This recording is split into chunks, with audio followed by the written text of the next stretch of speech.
நட்புக்கு இலக்கணமான மீனராசி அன்பர்களே, நமஸ்காரங்க.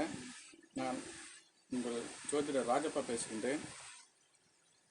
இந்த முறை 2/6/2026 செவ்வாய்க்கிழமை குரு பகவான் மிதுன ராசியிலிருந்து கடகராசிக்கு பயிற்சியானதை முன்னிட்டு இந்த குரு பயிற்சி மீனராசி நேயர்களுக்கு எப்படி இருக்கும் என்று இந்த பதிவில் பார்ப்போம்.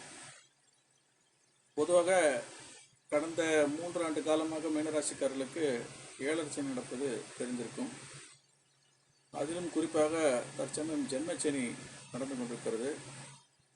ஏழரை சனியிலேயே சற்று காட்டமான பகுதி இந்த நடுப்பகுதி என்றக்கூடிய ஜென்மச்சனி தான். அப்படி இருக்கும் ஒரு சூழ்நிலையிலே குரு பகவான் கடகராசிக்கு, அதுவும் உச்சராசிக்கு மாறி இருக்கிறார். குரு பகவான் ஆண் ராசிகளில் அமரும்போது அதிகப்படியான நன்மைகளை ஆண் ராசிக்கும், குரு பகவான் பெண் ராசியில் அமரும்போது அதிகப்படியான நன்மைகளை பெண் ராசிக்கும் அளிப்பார். அந்த வகையிலே கடகம் ஒரு பெண் ராசி, அதுவும் குரு பகவான் உச்சம் பெறக்கூடிய ராசி. மீனம் ஒரு பெண் ராசி. ஸோ இந்த குரு பயிற்சி மீனராசிக்காரர்களுக்கு ஒரு உண்மையான ஆறுதலையும் நல்ல தேர்தலையும் தரும் என்பதில் எந்த சந்தேகமும் இல்லை. இந்த ஆண்டிலே ஏழரை சனியினாலே ஏற்படக்கூடிய விரயங்களை எல்லாம் சமாளித்து சுபவிரயங்களாக மாற்றி, இந்த விரயத்தோடு விரயமாக சொத்து மதிப்பையும் ஏற்றி ஒரு நல்ல வளர்ச்சி காணக்கூடிய ஆண்டாக மாற்றி அமைக்கும் வகையில் இந்த குருவானது பயிற்சியாக இருக்கிறது. ஆகவே நேயர்கள் இந்த குரு பயிற்சியை உங்களுக்கு ஒரு நல்ல அதிர்ஷ்டகரமான ஆண்டாக எடுத்துக்கொள்ளலாம். அதே நேரத்தில் இந்த குரு பயிற்சினாலே குறிப்பாக மீனராசி என்றாலே அது கொஞ்சம் சொகுசு ராசி அப்படிம்பாங்க. அதாவது எந்த ஊரில் எந்த பலகாரம் நல்லா இருக்கும், எந்த ஹோட்டலில் என்ன சாப்பாடு நல்லா இருக்கும், இது தேடி தேடி போய் சாப்பிடக்கூடிய ராசி. அந்த வகையில் இந்த வருஷத்தில் மீனராசிக்கு 10ஆம் பாவத்தை குருவும் சனியும் சேர்ந்து பார்க்குறாங்க. சண்டாள தோஷம்னு பேர். ஸோ உணவு பழக்கங்களில் கட்டுப்பாடு இல்லைன்னா கொஞ்சம் மீனராசிக்காரங்க இந்த வருஷம் அவஸ்தைப்படுற மாதிரி கொண்டு வந்து ஏழ்ற. அதனால் குறிப்பாக உணவு கட்டுப்பாடு விஷயத்தில், அதே போல் நேரத்துக்கு சாப்பிட்றது விஷயத்தில், குறிப்பாக இந்த இரவு நேர பயணங்களை தவிர்க்கிறது நல்லது. இப்போ இந்த மீனராசிக்காரங்களுக்கு இரவு பறவைன்னு ஒரு பேரும் கூட இருக்குது. ஸோ இது கொஞ்சம் ஓய்வு பார்க்காத ராசி.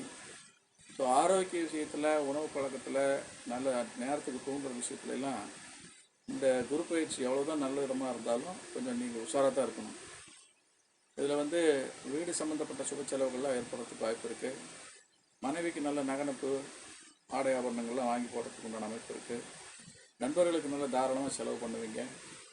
திருமணம் ஆகாதவங்களுக்கு இது வரைக்கும் இந்த ஆண்டில் கண்டிப்பாக திருமணம் கூடும்.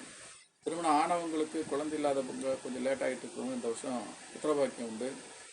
படிக்கிறவங்களுக்கு நல்ல மதிப்பெண்களும் நல்ல தரவரிசையில் முன்னேற்றமும், வேலைக்கு காத்திருக்கிறவங்களுக்கு நல்ல உத்தியோக முயற்சியில் வெற்றியும், சொந்த தொழில் செய்கிறவங்களுக்கு இது ஒரு நல்ல லாபகரமான ஆண்டாகவும், உத்தியோகத்தை ஏற்கனவே இருக்கிறவங்களுக்கு பதவி உயரக்கூடிய அமைப்பான ஆண்டாகவும், இன்க்ரிமெண்ட்டு, ப்ரொமோஷனு, விரும்பின இடத்துக்கு இடம் மாறுதல், இதெல்லாம் கிடைக்கக்கூடியது. ட்ரான்ஸ்ஃபர் வித் ப்ரொமோஷன், இது மாதிரிலாம் ஒரு நல்ல சுமூகமான சூழ்நிலை இந்த குரு பயிற்சியில் உங்களுக்கு காத்துக்கிட்டு இருக்கு.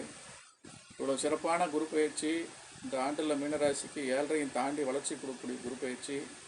பொதுவாக 12 ராசிக்காரர்களுக்கும் இந்த குரு பயிற்சியோட நன்மைகள் அடிப்படையில் நாங்கள் ஒரு தரவரிசையில் 1, 2, 3ன்னு கொண்டுட்டு வர்றதில் இந்த ஆண்டு மீனராசிக்கு ஏற்படக்கூடிய நற்பலன்கள் 12 ராசிகளில் 4வது இடத்துல மீனராசி இருக்குது. இன்னும் சொல்லப்போனால் இந்த மாதிரி உச்சகுரு ராசிநாதனே அவர் தான். ராசிக்கு யோகாதிபதி அதே குரு தான். அப்படி கூட ஏன் 4ஆம் இடம்னு சொல்கிறோன்னா இந்த 7 ஒரு காரணம். ஸோ என்றைக்கும் ஜென்மச்சனியை அலட்சியமாக எடுத்துக்கக்கூடாது. ஜென்மச்சனியப்பா உடலை வாட்டும், உயிரை வாட்டும், உயர்ந்த பெரியோர் நேசத்தை துண்டாக்கி காட்டி ஓட்டுலாம் சொல்லுவாங்க ஜென்மச்சனிக்கு. ஸோ அந்த வகையில் ஜென்மச்சனியை நம்ம ஒரு அசாதாரணமான ஒரு அமைப்பாக எடுத்துக்காமல் சனிக்கிழமை பிடிக்கிறது, சனிக்கிழமை சைவ உணவுகளை எடுத்துக்கிறது, காகத்துக்கு வெள்ளிக்கிழமை சாதம் வைக்கிறது, வாய்ப்பு கிடைக்கும்போது திருநள்ளாறு அல்லது குச்சனூர் இந்த மாதிரி இடங்களுக்கு போயிட்டு வர்றது, ஊனமாக இருக்கிறவங்களுக்கு அன்னதானம், வஸ்திரதானங்களை செய்கிறது, ஏழைகளுக்கு உதவி செய்கிறது, இதெல்லாம் மீனராசிக்கு இந்த ஆண்டில் கொஞ்சம் பக்கபலமாக இருந்துச்சுன்னா இந்த ஏழரையோட பாதிப்புக்கு நமக்கு கண்டிப்பாக வளர்ச்சி தான் கொடுக்குமே தவிர எந்த காரணம் கொண்டும் சங்கடங்களை கொடுக்காதுங்கிறதுல உறுதியாக நம்பலாம். அதே போல் எல்லா காலத்துலேயுமே மீனராசிக்கு பொறுத்த வரைக்கும் ஒரு சின்ன சின்ன கண் திருஷ்டி போல் இந்த நண்பர்கள் விஷயத்தில் அதிக அட்வான்டேஜ் எடுத்துக்கிறதுனால சில நேரத்தில் கொஞ்சம் குறிப்பாக நான் சொல்ல போகிறது இந்த நவம்பர் 1ஆம் தேதியிலேருந்து ஒரு 3 மாதத்துக்கு ஒரு ஐப்பசிலேருந்து ஒரு தை வரைக்கும் குடும்பத்தில் கொஞ்சம் கணவன் மனைவிக்குள்ளார சின்ன ஊழல் வரதுக்குண்டான ஒரு வாய்ப்புகள் இந்த மீனராசியில் வரும். கவனமாக இருக்கணும். அதே போல் ஆரோக்கியத்தில் நான் ஏற்கனவே 2-3 தடவை சொல்லிட்டேன்.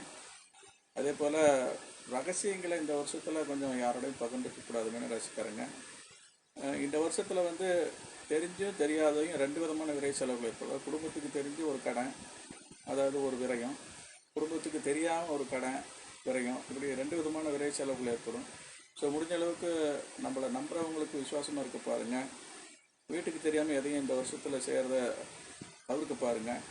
அந்த ஒரு விஷயத்தில் நீங்கள் உஷாராக இருந்தாவே இந்த 7.5 சனி மீறி இந்த மீனராசிக்காரங்க இந்த வருஷம் பெருசாக சாதித்து காட்டுவாங்க. நமஸ்காரங்க.